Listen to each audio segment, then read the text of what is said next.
Hello, hello. I am back here for another installment of the Multiverse game. I was coining it Multiverse Mayhem, but I don't know, I guess that wasn't too catchy. Anyways, this is where I pit my protagonist, Bloodfang Michael Kerrigan, from my book series Blood of the Wolf against all the major villains throughout the multiverse, from movies, history, games, TV, books, whatever. And to do this, I have prompted Gemini to pick these characters at random, roll their stats like a Palladium RPG, because that's where I originally created the character, was as an RPG character a long time ago before I even started writing the series. And so I figured that's the easiest way to make this an even matchup, figure out where it all lies.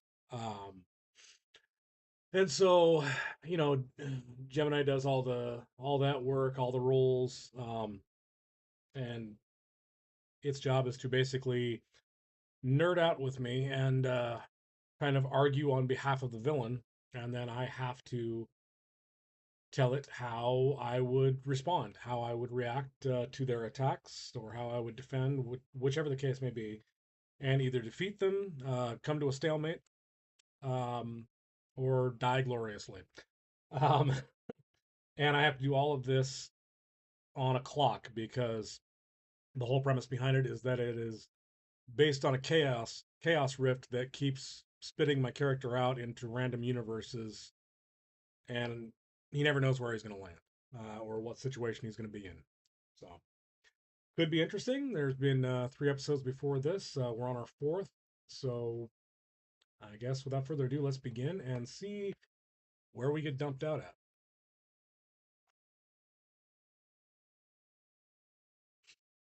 Okay.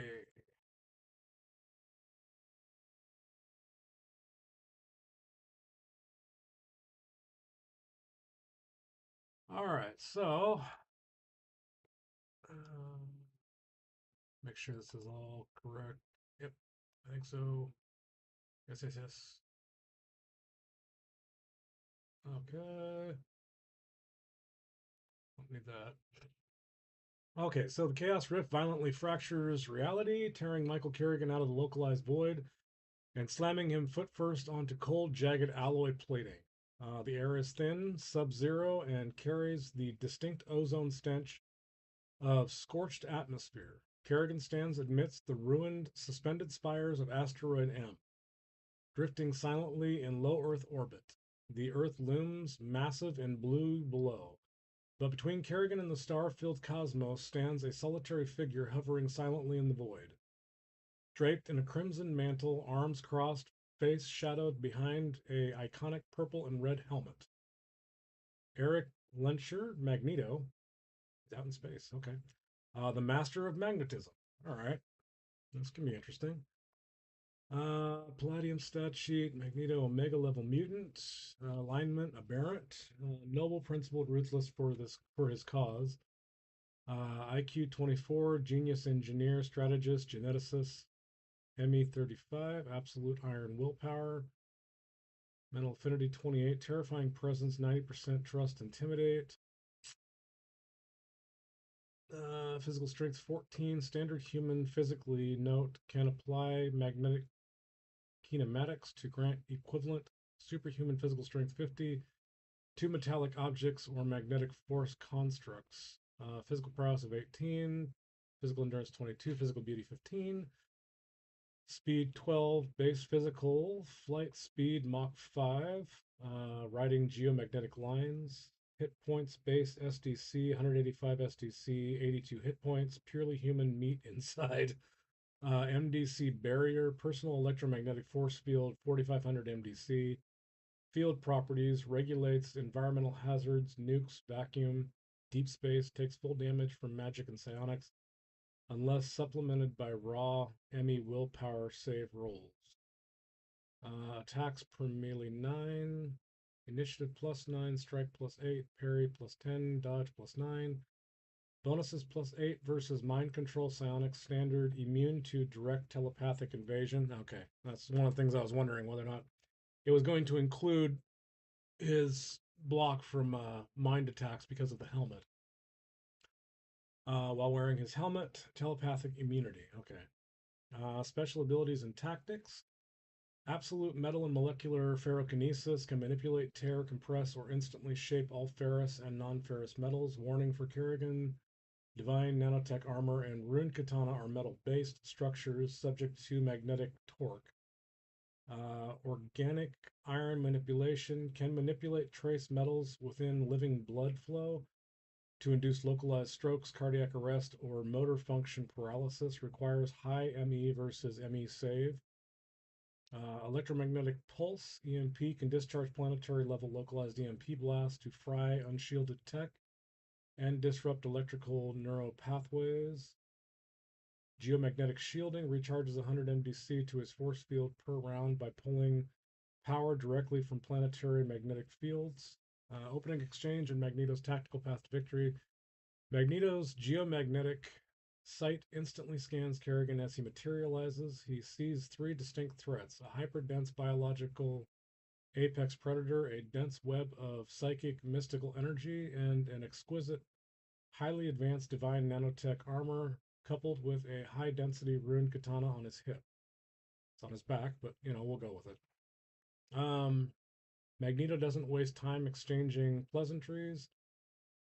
Round one, opening move. The instant crush attacks 1 through 3. Before Kerrigan can step forward, Magneto snaps his fingers. He doesn't attack Kerrigan's flesh. He targets the nanotech armor and the rune katana, utilizing his atomic level ferrokinesis. Magneto attempts to freeze Kerrigan's nanotech suit in place, locking the joints into a rigid vice grip, while simultaneously attempting to reverse the katana's trajectory so it stabs inward toward Kerrigan's chest. Empirical lockdown attacks 4 to 6, sensing the biological power inside Kerrigan. Magneto unleashes a focused high frequency electromagnetic pulse directly into Kerrigan's neural frame to scramble his motor reflexes while seizing the trace iron in Kerrigan's blood to lock his muscles down from the inside out. Asteroid shrapnel volley. Attacks 7 through 9. Magneto rips a 50-ton section of orbital steel hull behind Kerrigan, compresses it into 3 hypervelocity MDC kinetic darts, doing 2d6 times 100 MDC total, and hurls them directly at Kerrigan's head while maintaining his 4500 MDC force field at max distance. Magneto's speech to Kerrigan: I do not know what rift spawned you, stranger, but you walk into my sanctuary wearing a shell of forged metal and carrying a blade of iron. In my domain, metal does not protect you, it obeys me. Yield, or I will collapse your armor inward until it crushes your heart. The tactical challenge for chat and stream: Magneto's force field is monstrous, but his physical body underneath is 100% mortal. Hit points SDC. However, Kerrigan's primary weapon, rune katana, and primary armor, nanotech, are prime targets for Magneto's ferrokinesis. How does Kerrigan counter the magnetic lock on his armor? Bypass 4500 MDC EM shield and exploit Magneto's physical vulnerability. State your counters. Well, he's a dick. That was kind of a over the top attack at first, but okay, fine. Ah, he dodges what he can while putting his telekinetic. I spelled that wrong. Telekinetic force field in the way.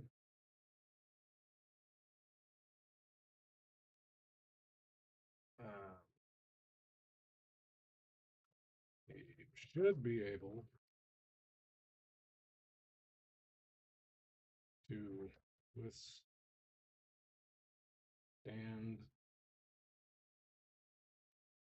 Magneto's attack based on me.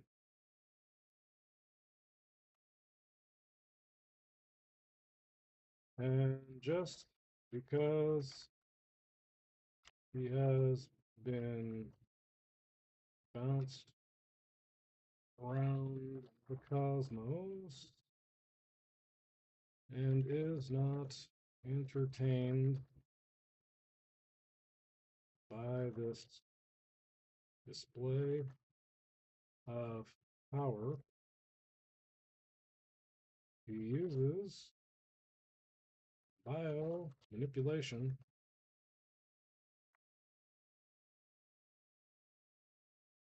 on Magneto's brain.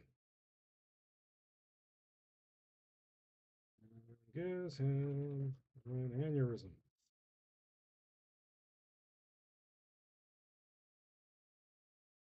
That is a cold, lethal execution of Kerrigan's toolkit. You completely bypass the 4500 MDC shield wall by treating Magneto's body, not his force field, as the battleground.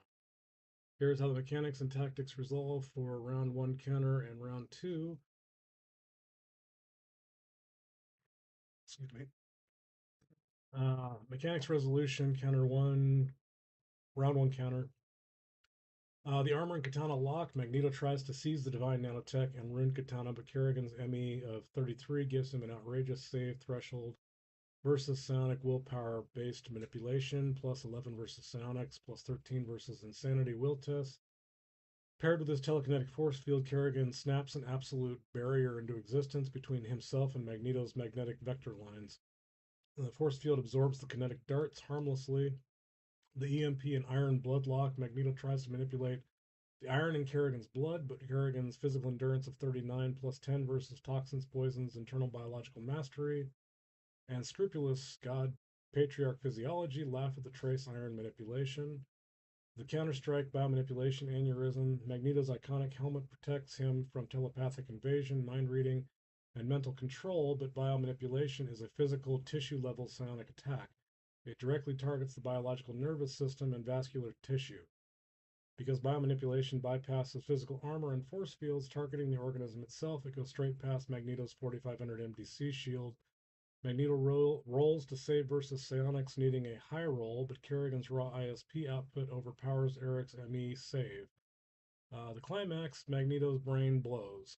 Magneto opens his hands to crush Kerrigan's frame, but Kerrigan doesn't even draw his blade, he just blinks, his eyes flashing with raw psionic aura. Instantly, the blood vessels in Magneto's frontal cortex violently spasm and rupture. The master of magnetism gasps, his hands flying to his temples as his vision turns crimson. The sheer agony of a localized cerebral hemorrhage drops his concentration. 4500 MDC electromagnetic force field flickers and collapses completely, leaving an 82 hit point, 185 SDC mortal elderly man dropped to his knees on the freezing metal deck of Asteroid M, clutching his head, paralyzed with blinding pain and nausea. Biomanipulation effects, severe pain, agility dropped to 0, completely helpless. What have you done to my neural pathways? Magneto chokes, blood dripping from his nose onto the metal floor. The chaos clock strikes before Kerrigan can even walk over to finish the fight or claim victory. Reality under his feet tears wide open. The purple, crackling, unstable lightning of the Chaos Rift erupts through the hull of Asteroid M. Gravitational shear grabs Kerrigan by the spine and violently yanks him backward into the wormhole. Magneto is left kneeling on the floor of Asteroid M, alive but severely brain damaged as Kerrigan vanishes into the void. Okay. Well, that was fun. I would have liked to have, you know, moved a little bit forward with that because the character's not just a cold-blooded prick. He would have checked to see if he was worth saving and healed him. Um, in all reality story context. But just for this, no, he messed his ass up. Um, anyways, so let's see. Total wins 5, total losses 0, incomplete rifted out 2, which I'm guessing. Okay, so it's counting this as an incomplete. It didn't give him another round to help Magneto. I'm assuming. Um, yeah, it was just the Chaos Rift opened up, so yeah, he didn't even have a chance to help Magneto. Um, wow. Okay. So let's see. The Chaos Rift tumbles Kerrigan through hyperdimensional space and slams him face first into a damp stone floor. He is inside a dark, claustrophobic subterranean cavern filled with ancient, decaying architectural ruins and the sickening stench of rot, blood, and mold.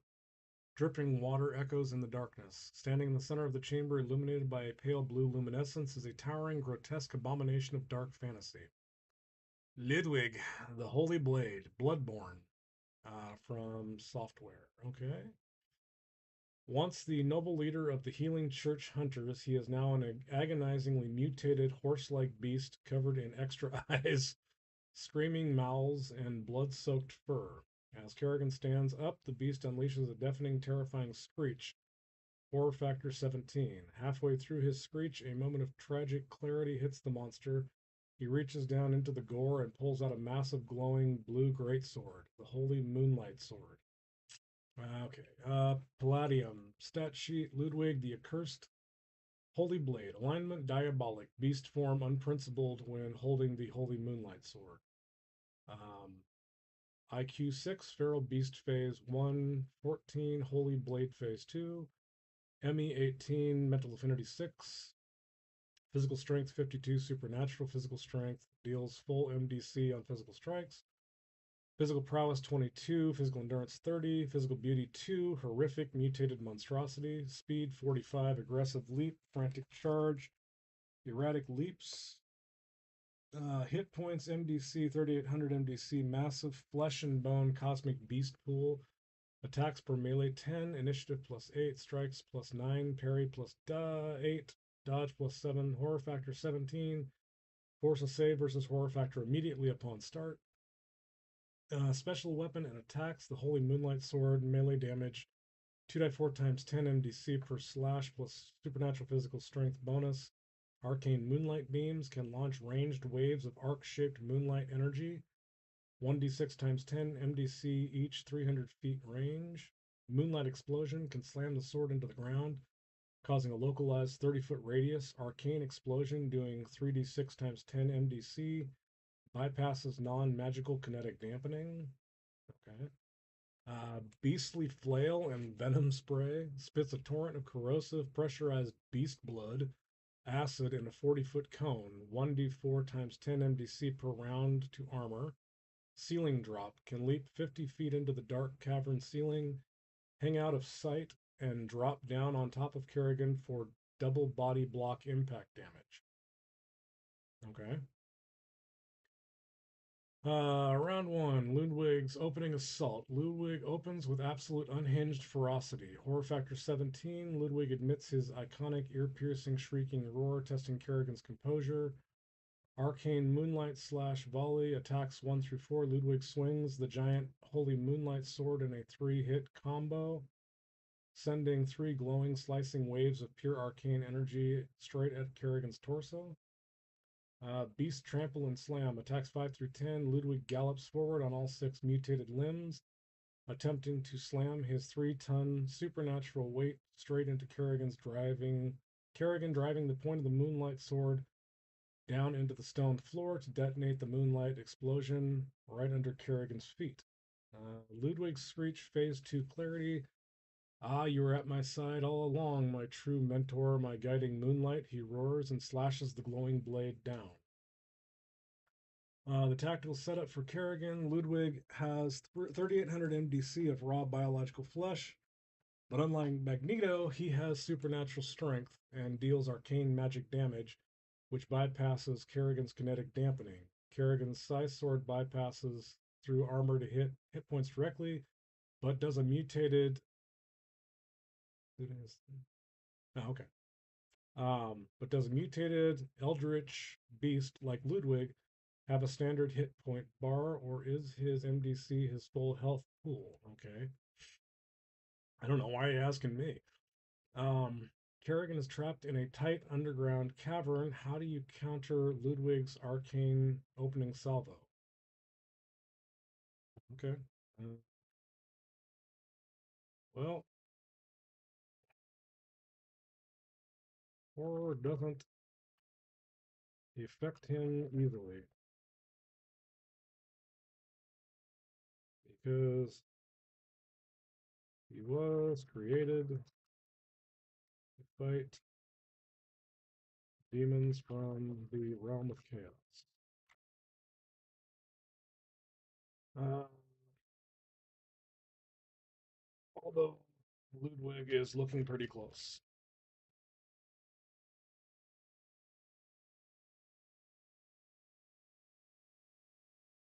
There are plenty of shadows in a cavern. So he sinks into the shadows to flank Ludwig and then jumps on the horsey's back for a ride as he plunges his katana over and over into the back of Ludwig's skull. Might work. This is a textbook execution of Kerrigan's mobility and stealth kit. You turned the claustrophobic dark environment from a tactical liability into your biggest advantage. Here's how the mechanics and tactics resolve for round one counter and round two. Mechanics resolution, counter one. Oh, round one counter. God, no, I can't keep saying that. Horror factor 17 versus Kerrigan. Kerrigan has a natural +8 versus horror factor. He rolls a d20, easily brushing off Ludwig's blood curdling roar. As a god patriarch forged to battle chaos demons, a giant mutated horse beast is just another Tuesday. Dodging the arcane salvo, shadow teleport, Ludwig's arcane moonlight beams and kinetic trample crush the stone where Kerrigan was standing a split second ago, blowing a massive crater into the cavern floor, but Kerrigan isn't there. The flank and mount, utilizing shadow teleport, Kerrigan instantly dissolves into the subterranean shadows and reappears directly above Ludwig's exposed blind spot on his mutated upper torso spine. Rune Katana Skull Execution, attacks 1 through 11.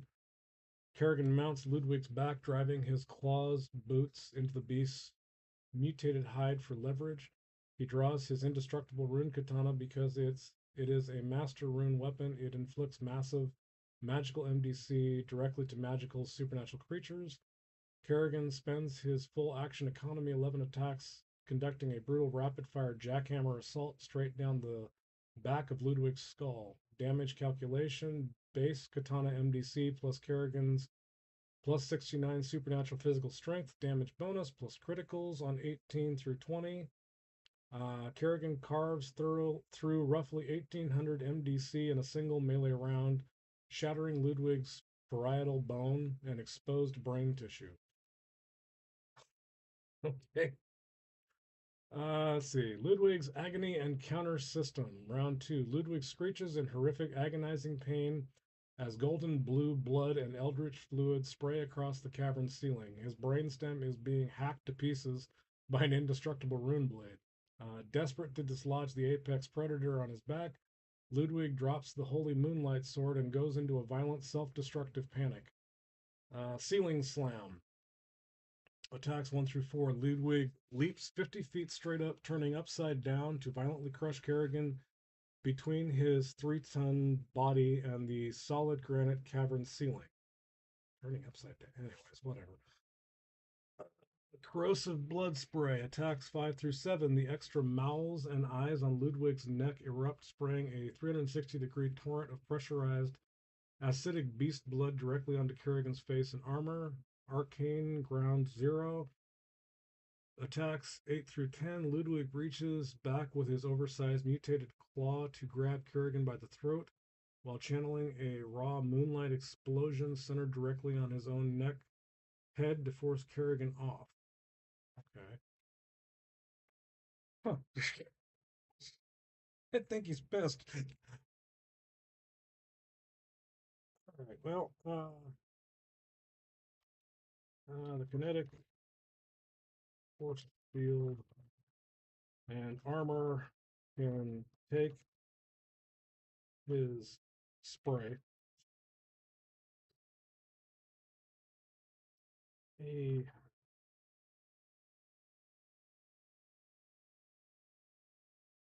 uses his katana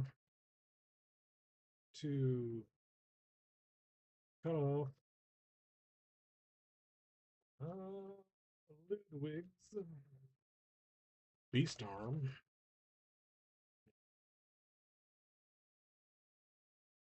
And then uh, uses his strength and wingless flight against Ludwig's attack to slam his own exposed brain into the ceiling and maybe even impale him on a stalactite.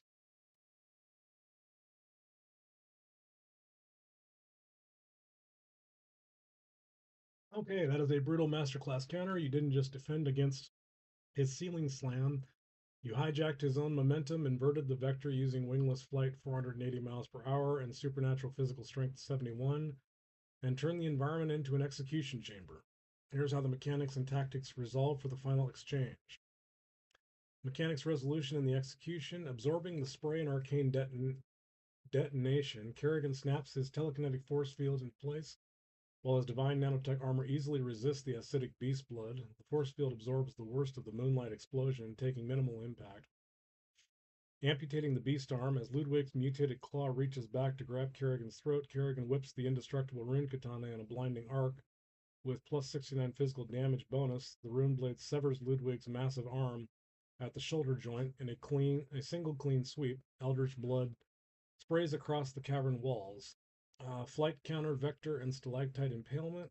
Ludwig leaps toward the ceiling, expecting to crush Kerrigan. Instead, Kerrigan engages wingless flight at top speed, 480 miles per hour, combined with his supernatural physical strength of 71. Kerrigan easily overpowers the 3-ton beast's trajectory in midair. Kerrigan flips Ludwig upside down, grabs him by his severed shoulder and mane, and drives Ludwig's exposed open skull upward at terminal velocity directly into a massive, jagged granite stalactite hanging from the cavern roof. The final blow, the stalactite drives through Ludwig's shattered skull like a lance, impaling the beast's brain straight to the cavern bedrock. Kerrigan uses his remaining attacks to drive his katana through Ludwig's lower jaw. Do I? Okay. Pinning the monster permanently to the ceiling. Ludwig's body twitches violently, his remaining eyes dimming as the pale moonlight energy fades from his corpse. Ludwig, the holy blade, has been slain. Victory declared. Okay. Let's see. I want my damn sword back. So total wins 6, losses 0, incomplete 2. The Chaos Rift swallows the cavern. Fight 9. Before Kerrigan can even wipe the eldritch blood from his katana, the space behind him violently ruptures. A massive, crackling purple void tears through the cavern roof, shattering the remaining stalactites. The gravitational pull drags Kerrigan backward into the dimensional vortex. Fight 9, the rift deploys a new threat. The Chaos Rift hurls Kerrigan through swirling hyperspace before dumping him onto a scorched, cracked wasteland under a dying crimson star. Giant rusted machinery and towering obelisks dot the desert landscape. Standing 50 yards away, surrounded by a swirling sandstorm of dark side energy, is a masked figure in black robes, wielding 2 humming lightsabers, one purple, one red. Darth Revan, or Revan, whatever. Star Wars, Knights of the Old Republic. The legendary prodigal knight, master strategy general of the Mandalorian Wars, and former Sith Dark Lord. Palladium stat sheet, Darth Revan Reborn. Alignment aberrant, pragmatic balance between light and dark. IQ 22, master military strategist. ME 32, indomitable force, willpower. Mental affinity 26, inspirational leadership, intimidation. Physical strength 20, superhuman physical strength via force enhancement.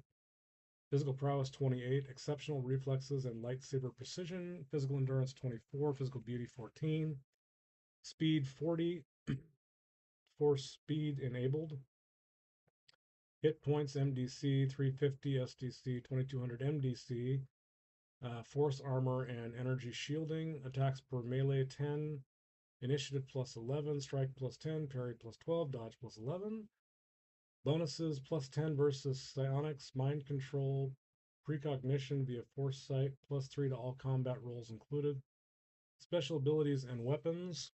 Dual lightsabers, rune equivalent, plasma blades, ignores non-magical. Sure, is something I need to look at? Nope, it's not. Gotta make sure mom's not home. I don't gotta carry in the groceries. I want to be a good son. Um, so Force Mastery, Kinetic, and Energy Control. Force Storm, Lightning, 2d4 times 10 MDC, multi-target discharge. Force Crush directly compresses internal organs, armor joints, requires ME save. Force Stasis Field, locks target in localized time gravity paralysis. Force Tunnel, energy absorption. Revan can absorb raw. God, somebody tell me if I'm saying his name right. Can absorb raw energy attacks, including lightning or plasma, and convert them back into his own vitality. Okay. Oh, that would suck. Okay, so round one. Revan's opening gambit. Revan doesn't hesitate. Recognizing Kerrigan's godlike presence, instantly through battle precognition, he opens with maximum tactical synergy. Force speed and saber blitz attacks 1 through 4. Revan blinks forward in a blur of force speed, executing a dual blade Jarkai flurry, targeting Kerrigan's neck and torso, testing Kerrigan's parry threshold. Force crush and choke synergy, attacks 5 through 7, mid strike. Revan extends his left hand to attempt to force crush directly on Kerrigan's chest plate to restrict breathing and crush internal organs. Force storm discharge, attacks 8 through 10. Revan leaps backward, channeling a massive web of crimson force storm lightning across the terrain to overload Kerrigan's nanotech sensors and vision.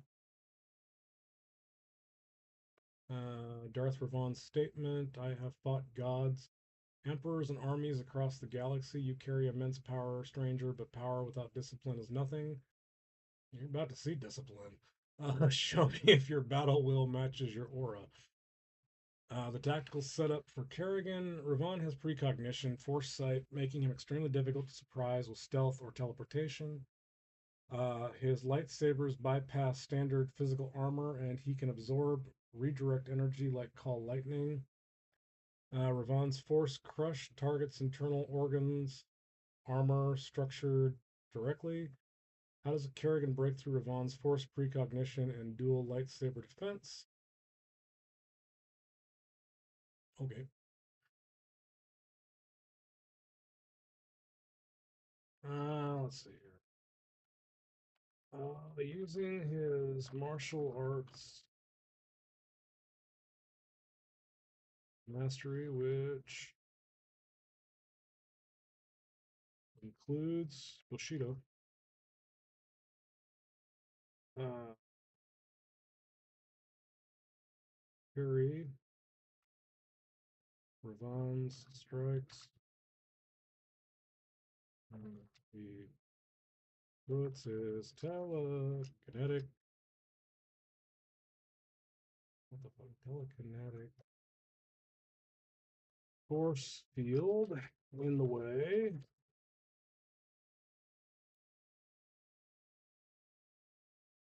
Uses, whoops, electrokinesis to absorb the ambient energy from energy. Yeah, he's going to absorb the energy from the chain lightning.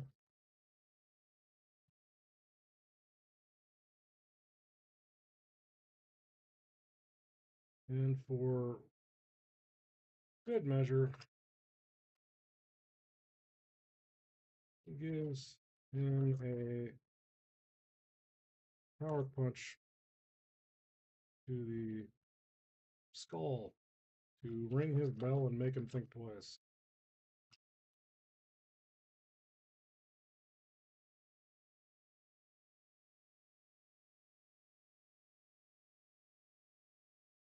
Let's see. That is a flawless martial arts counter. You turned his entire opening assault against him using his own kinetic and electrical energy to fuel your physical strike.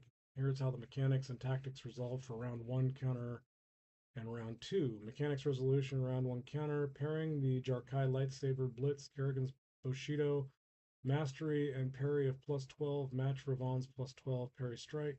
Kerrigan draws his indestructible rune katana and parries every high-speed plasma thrust because the katana is an indestructible master rune weapon. The lightsabers cannot cut through it. Metal meets plasma with deafening kinetic clashes, neutralizing the force crush. Ravan attempts to crush Kerrigan's chest plate, but Kerrigan instantly snaps his telekinetic force field into place. The force crush crumples against the TK barrier, completely failing to reach Kerrigan's armor or internal organs. Electrokinesis versus Force Storm. Ravan unleashes his Crimson Force Storm Lightning, but Kerrigan uses Electrokinesis instead of taking damage or suffering sensor overload.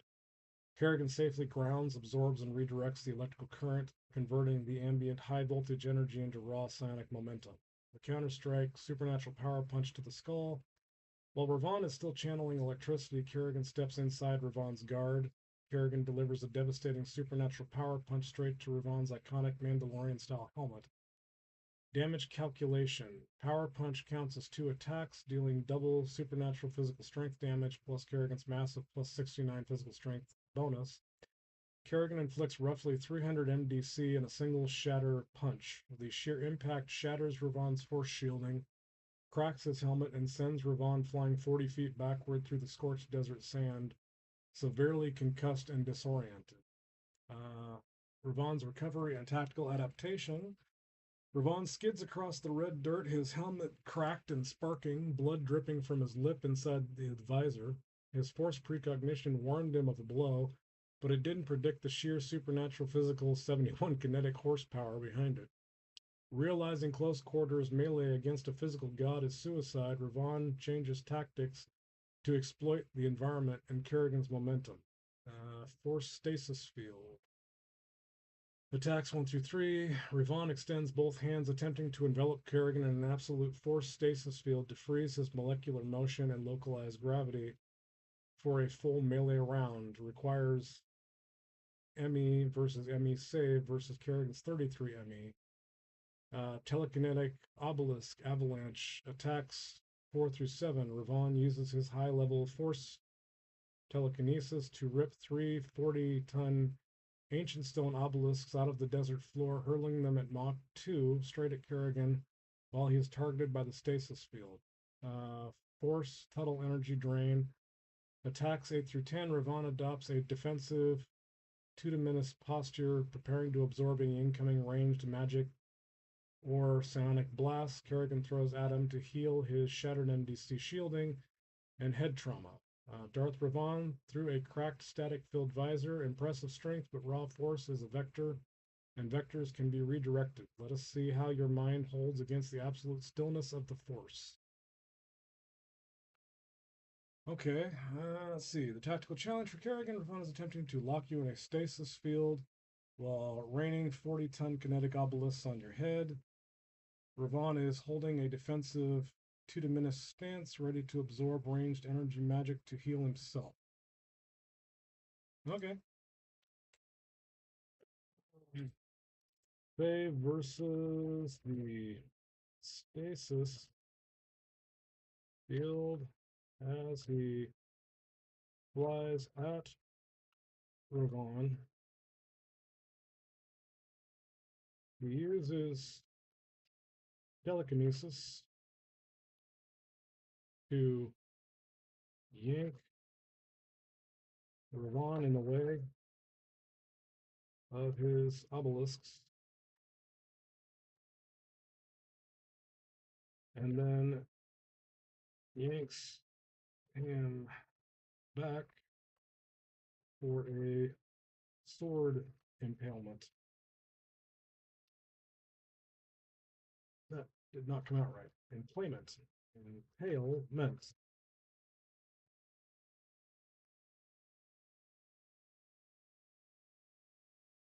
That is an elite level vector reversal. You turned Ravan's own telekinetic projectiles into his worst night, using telekinesis super to play ping pong with the Dark Lord of the Sith. Here's how the mechanics and tactics resolve for round 2 counter and round 3 execution. Mechanics resolution, round 2 counter. Saving versus Force Stasis Field. Kerrigan's ME of 33 gives him an astronomical plus 11 versus Psionics mind control paralysis.